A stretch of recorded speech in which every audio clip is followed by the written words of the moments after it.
I'm Bill Walker, historian with a lot of interest in a group of churches known as the Commissioners' Churches. And very shortly you'll see one in Chorley here, St George's Church and St George's Street. At present we're looking down Market Street, which was indeed here when St George's was built, but today is looking very busy as the bottom market is set up. As we look down towards St George's, along St George's Street, we need to know that when St George's was opened in 1825, there was none of that street there. The church just loomed large and new, the largest building really in Chorley by that time, and the street had not yet developed. Now, here we are at St George's again, and what a big church it is. And this is no accident. It's also a very special church, being a Commissioners' Church. The only time in history that the English Parliament put money into building churches was in 1818 with the Church Building Act. And they set up a commission of people who were very keen on church extension, and hence the people who had £1.5 million to spend eventually were known as the Church Building Commissioners. They had two motives in building a whole raft, in fact about 600 new churches all over the country. One was to provide for the increased population, particularly in these northern towns and cities, but the other was the idea of including all Protestants within one church in a community. It was known as the idea of comprehension, really perhaps overturning the diversity that had become apparent since the 1689 Act of Toleration. And so hence St George's was one of the first Commissioners' churches, costing just less than £13,000 of their £1.5 million.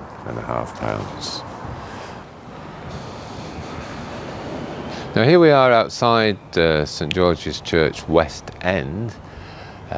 Remember, this great Commissioners' Church is going to take as many people as possible from the town of Chorley, certainly to seat all the Protestants there might be. Delusional perhaps in that aim, but even so a very noble aim. Architect Thomas Rickman, one of the great architects of the 19th century, although views vary on him. And he's the person who gave us the classification, taxonomy, listing of medieval building styles, many of which he copied himself. So when you talk about Norman and early English and decorated, perpendicular, running through medieval architecture, you're using Rickman's description. And St George's he built in the early English style with this narrow archway with a pointed arch, and as you can see to the side of the main door and just in the first stage of the tower, very often these narrow lancet windows. So Rickman was choosing a style from the second period of medieval architecture. He was a remarkable man in many, many ways. He was a failed corn factor, a reluctant medical student in his early days, came from the south, established a new career in Liverpool in the early 19th century as an accountant and a bookkeeper, but his hobby was going around looking at old churches and making drawings of them. And from that he began to make a very serious study of medieval architecture, and in 1817 published a major work upon the development of English architecture. He was also a Quaker, and yet that didn't stop him working for many, many Anglican patrons, particularly the Vicar of Blackburn, John William Whitaker. And he was the chosen architect to come here and design this church. So about just over 200 years from today, in February 1820, meeting in Manchester, a building committee from Chorley met up with Rickman and the Bishop of Chester, and they decided that Rickman would be the architect for this church. 5 years later, the church appeared. Now, here we are inside St George's Church, this massively big building designed to take over 2,000 people. And you can see many, many elements of Rickman's original work here. He's got his early English style, redolent of England from perhaps 1170 to 1270, in the pointed arches of the nave, the slender columns. The lancet windows of the aisle you can see beyond. In the gallery that he's put in to take all these extra people, with those lovely slender iron pillars which he could, to support it, which he could produce at many other places as well very quickly. And if we swing towards the ceiling, you will see another rather special element of Rickman's work, these hammer beams, which Professor Port says are unique in a church of this type. Perhaps an additional decoration, but still very, very fine. And as we pan towards the east end, again you can see the big east window with those lancets, those narrow pointed shapes, given as Rickman's version of early English. Pews have changed somewhat. They used to go right up to the front of the church. There was no chancel up there in 1825. And the first 20 or so on each side would be gated because they were for the people who were renting their pews.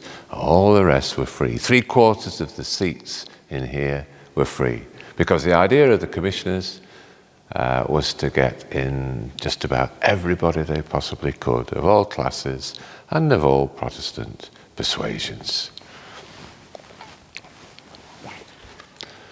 Now we've come to the east end of the church and have to explain that in Rickman's day it would be very different from now. There was no chancel really, so we've got to take away the organ console, the choir stalls, the pulpit, the lectern, and particularly the organ, which is away on our left-hand side. There was no organ here at all till 1837. And then that was housed right at the rear of the church beyond the west gallery that you can see. So where there's that large internal window depicting the resurrection, the organ was actually in a room behind there, and didn't move till much later. So the idea was to focus entirely on one minister dispensing the word. So all there would be a common deal reading desk positioned here, and from that the service would be read, the readings would be taken from the Bible, and sermons would be preached. The emphasis on the word, and the 2,000 people packed in front, dominated by the voice of one person. That's about all the clergy that the commissioners envisaged might be possible. And his salary had to be paid out of the pew rents of the people at the front. So not much of a altar space at all. About just over a metre behind us was the niche for a communion table, and a bit different from today, although there are some hints. So if we go around towards the side wall of the niche as it was, you can see the two panels there, which are very good because they show you the depth of the niche as it was then, and you get the idea of what was on the walls. Here, picked out in colour, you've got the Ten Commandments, and all the way around this area, that's what there was. There were biblical texts, there were key texts, there were Ten Commandments picked out in the recessed wall there. Again, the emphasis on the word. These depictions of the evangelists were not there in Rickman's day.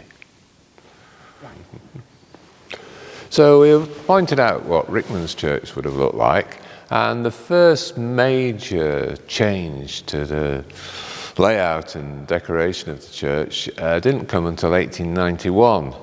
By that time, the church was getting a little bit dusty, a little bit dowdy, and needed a paint.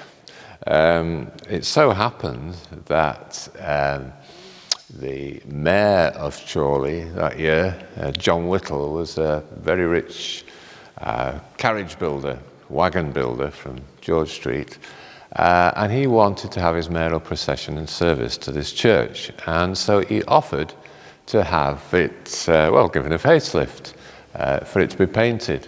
But it also so happened that a year previously, a new vicar had come to St George's, J.A. Pattison, who had ideas about how a church should be laid out.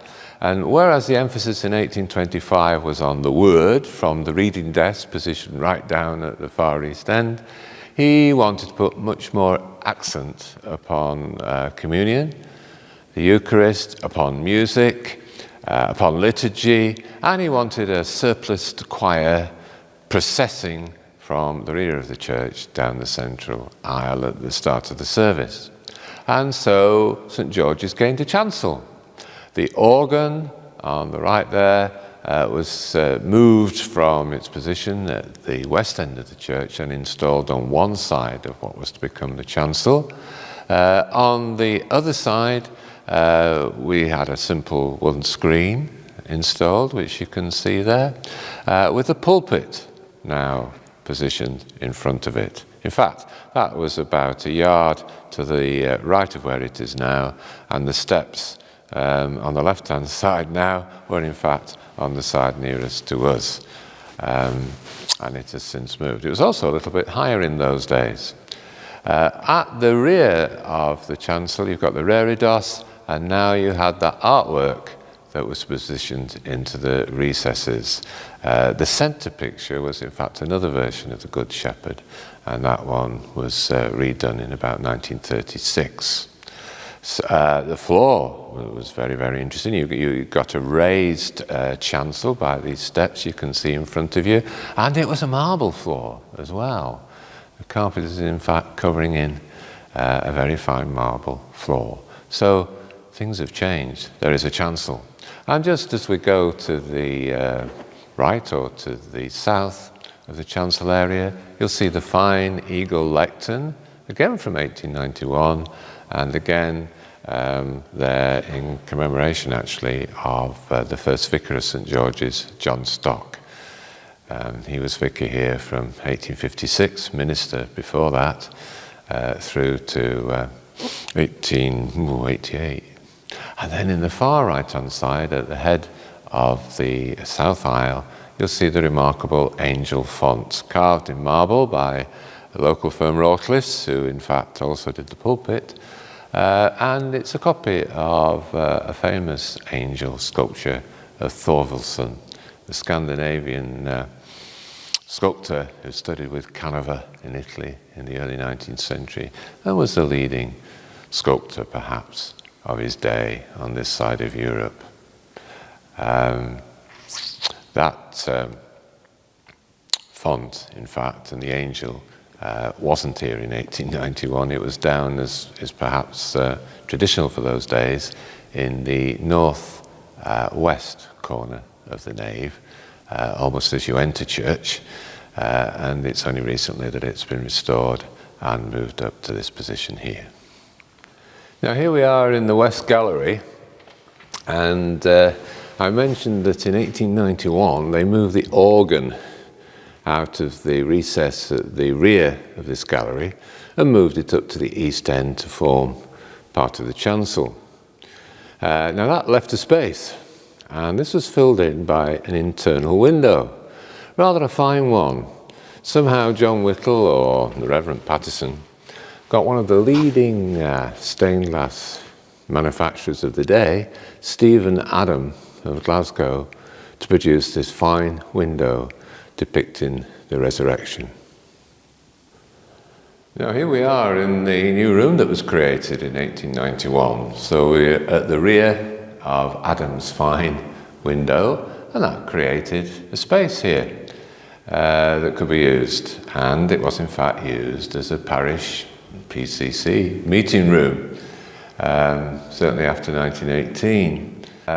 More latterly, it has been the bell ringing room, because after the First World War, in memoriam for the fallen here, some bells were installed for the first time in the tower of St George's, and they were worked on a system of Ellacombe chimes. And you can see this is a very simple system of rope work, as opposed to the great swinging thick ropes that you see in many an old bell tower. Now, we've spoken about Rickman's 1825 church, and we've spoken about the changes that came in 1891. From up here in the West Gallery, you can see the created chancel very well indeed, and how it fits into the church. The only other major time of change in terms of layout came in 1956-57, when it was necessary to effect repairs to the east end due to a combination of dry rot and water coming in, particularly above the organ. And so repairs had to be paid for. But at the same time, the church was trying to support the development of a new church at All Saints in the southwest of this parish, and was trying to build the first Anglican secondary school in Chorley. So there are a lot of expenses to be thought of, and there perhaps wasn't the money to repair and restore the chancel as they would have liked to have done. So what they did was to put carpeting in across the marble floor to preserve it, and also at the rear, they're missing just at the moment, at least for a year or so, but there were great blue curtains which came below the east window there, right the way down to the floor, and created a space that was curtained and carpeted, softer in many ways, not as striking as it had been, but certainly serviceable and certainly slightly understated. So there we have it, really, as we look at the immense size of this grand building. We're reminded of its three phases. A Rickman church, a commissioner's church, hence the galleries to get the people in. The lancet windows and the wonderful ironwork supporting the galleries, all from that day. And we can imagine a church with a nave stretching almost to the very east end. And then secondly, we see the chancel that appeared in 1891 with the organ and the pulpit. The old reading desk disappeared, the lectern, the raised altar. And then finally, we see the carpeting, which came along with curtaining at the rear there, to cloak what had been done in 1891, not for any particular liturgical reason, I don't think, more possibly because it was a comely way of dealing with something at a reasonable cost. So there you have it, a church of 1825, 1891, 1957, and of course, 2022. The second part of our virtual tour of St George's Church, Chorley, is looking at some of the individual features of the church. And here at the west entrance, we have the memorial to those who fell in the Great War. We have about, 99 names on here. We now know that there were at least 120, possibly 130 people from the parish who fell in the First World War. And we know that there were something like 700 people who served in uniform. So the proportion of dead to service people was quite high, even for the First World War standards. Two major regiments stand out on here. First of all is the Loyal North Lancashire, the LNL regiment, which was a territorial regiment, served in the Boer War, went right back to the Rifle Volunteers of 1860. And there was always a strong association between the men of St George's and the Rifle Volunteers.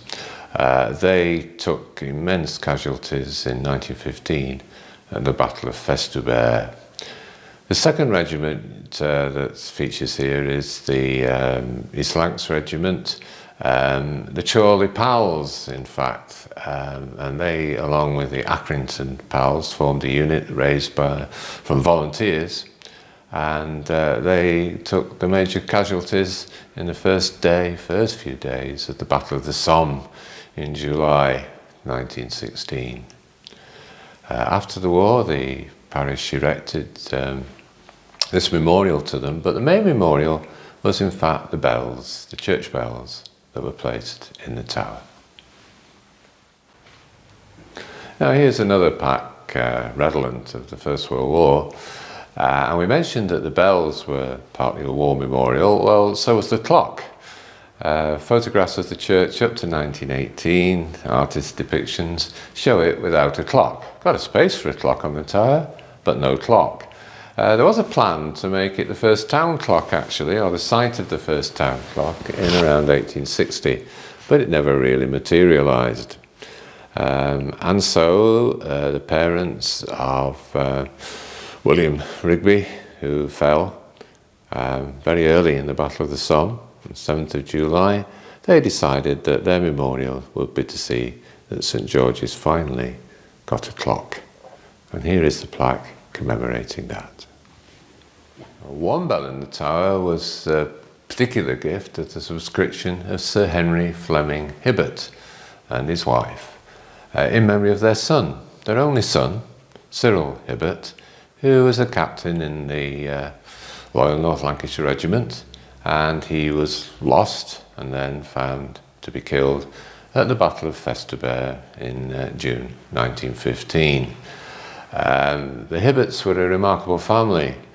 Henry Hibbert himself had struggled against physical challenges as a young man, became a fine athlete and supporter of Chorley's Rugby Club. He was also honorary captain of the fire service, tremendous contributor to the town, politician, Conservative MP after 1913 for a while, but mainly known for his work in Lancashire and beyond in education. And when we go across the town and see what is now the library, which was the grammar school building, and before that the technical school building, that appeared because of the influence of Henry Hibbert in around 1906.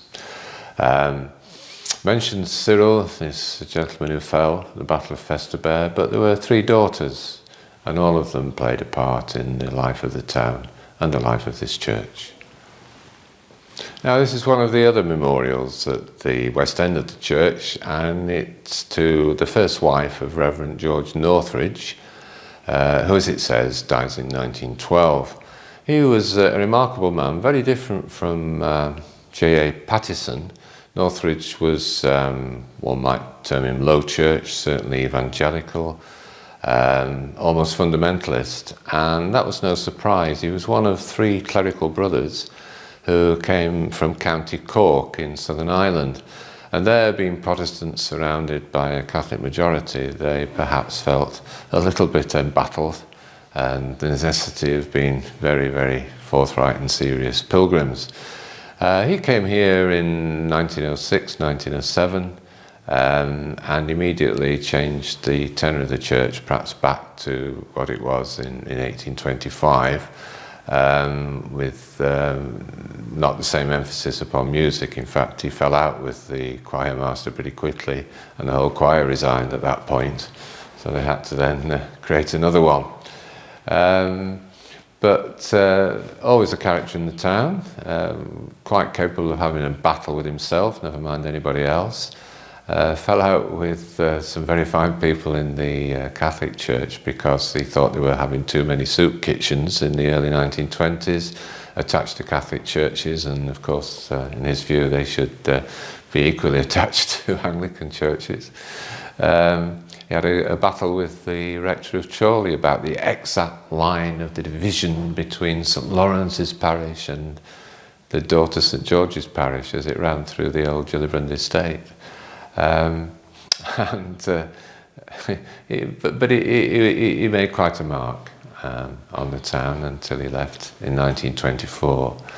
And here's this tablet to his first wife, Some see it perhaps as damning with faint praise. She has done what she could. But of course there's a biblical reference to this, and basically it's an item of praise. It's saying she did everything really that she could, and that's all that any human being can do. So in 1891, when this slender screen was placed opposite the organ, you helped create a chancel, but in the north aisle you created a separate chapel. And at the entrance to the chapel is the pulpit that appeared in 1891 by the Rawcliffe firm. Now about 3 foot lower than it was originally. It allowed the minister in those days to scan right along the gallery and cow the young men who habitually gathered there for the evening service on a Sunday. But at least one minister got feelings of vertigo up there and felt a bit out of touch with the people down in the nave. So when they made changes in 1957, they brought the pulpit a little bit out of the chancel this way. They lowered it and they moved the steps round from the chancel side to this aisle side, so that it opened up the chancel even more. Moving round this particular chapel, to our left, it is known partly as the Mothers' Union Chapel, and then also as the Hibbert Chapel. There are a number of memorials here to Sir Henry Hibbert and his family, who we mentioned earlier. And you can see that this would take a second altar. The room at the back is the vestry, which wasn't here in 1825 or indeed 1891. It was added in 1911 by the Reverend Northridge, who didn't particularly want a choir processing in surplices with a processional cross from the rear of the church, from the west of the church. He rather wanted them just to come in and take their places. And so he had a new vestry built. One part of the oral tradition of St. George's is that he took the original processional cross and had it bricked into the wall of the new vestry. If we go down the chapel towards the tablet we can see on the far wall there, that is a memorial tablet to Alice Hibbert, who was the eldest daughter of Henry Hibbert. And she was a remarkable woman in her own right. She was one of the people who made the St. George's School a powerful force instead of rather a meagre school as it was in its early days. She was headmistress for something like 30 odd years, but she was also superintendent of the Sunday school, and with about 30 to 40 teachers working under her. And she founded the branch of the Girls' Friendly Society in Chorley at the end of the 19th century. Remarkable woman, influential in all sorts of ways, and sadly died shortly before her brother. She died at the start of the First World War in 1914.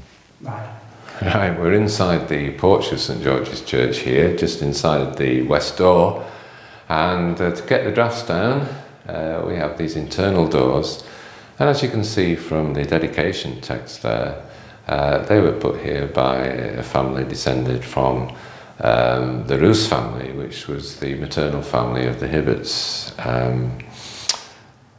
And the depiction of St. George on the glass there is a very, very fine design created by Garth Edwards, who was a long-time worshipper here and an art lecturer at Blackburn College. Welcome to the Tower Room here at St. George's Church. You can see the framework just near the door there.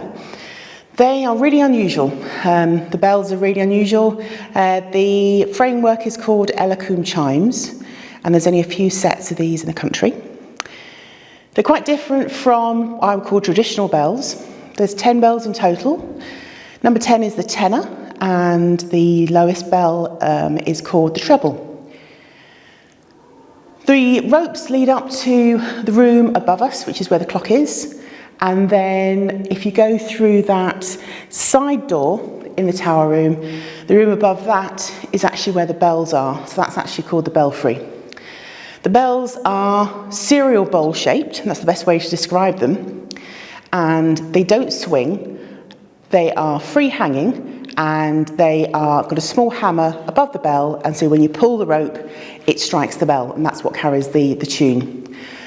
Quite unusual, because these bells were installed in the church just after the First World War. They're a registered war memorial, and they were installed by members of the parish as a memory to those who died during the First World War, and many of the names of the men are actually inscribed on the bells. As I said, the bells are called Ellacombe chimes. Now, they were invented by Reverend Ellacombe, who was a vicar in Bitton, and he devised this framework in 1822. And the story behind it may be anecdotal, but in his books he does reference it, is that he had a very unruly bunch of bell ringers who were often in the pub, often late for services, used lewd language, were pretty drunk, so he sacked them all. And then he obviously thought to himself, hang on a minute, I can't actually ring the bells because I need a group of people. So he devised a framework that allows one person to ring the bells on their own. So the framework that you can see here, you've obviously got you've got the bells there, the bell ropes that you can see. You can play hymns on them, you can play peals on them as well. Sound carries for about 2 miles from the centre of Chorley on a still day. We've got a really active bell ringing group here at St George's. We usually have a number of children who play, which is one of the advantages with Ellacombe chimes, because there's no height restriction or age restriction to be able to play them. And the beauty of it is the fact that it's got such a lot of flexibility and versatility to these bells. You can play different things on them, and it's a part of the heritage of this church in the fact that they're so unusual and that they continue to be played even after many, many years that they have been installed. Thank you. The organ here at St George's was built in 1881 by the company of Kirkland and Jardine of Manchester. It originally had 34 speaking stops and was placed on the gallery at the west end of the church. The organ was moved shortly afterwards to its present position on the south side of the chancel area, along with the choir, but it was moved exactly as it was as far as the specification was concerned.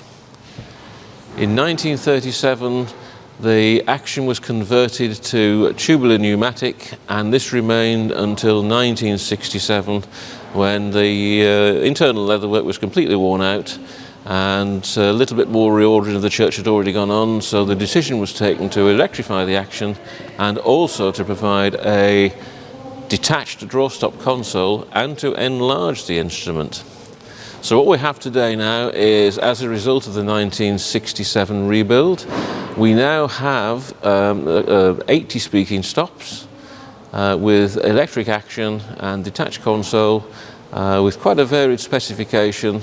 Quite interestingly, it also has a positive division, which is actually floating and is available on any manual that you like. So we have a very versatile instrument, and we continue to maintain quite a strong musical and choral tradition on the result of this. If you require any further information, you'll find there's a booklet available on the website, and thank you very much for listening. And so we come to the end of our virtual tour of St George's Church, Chorley. 2020 has been something of a special year. First of all, we find that we're having to do a virtual tour this year for Heritage Open Days, but we hope you enjoyed it. But secondly, it's some 200 years since Thomas Rickman, architect, first made contact with the people in Chorley who wanted to build this grand new church. And within 5 years, by 1825, he had succeeded, and St George's came into being.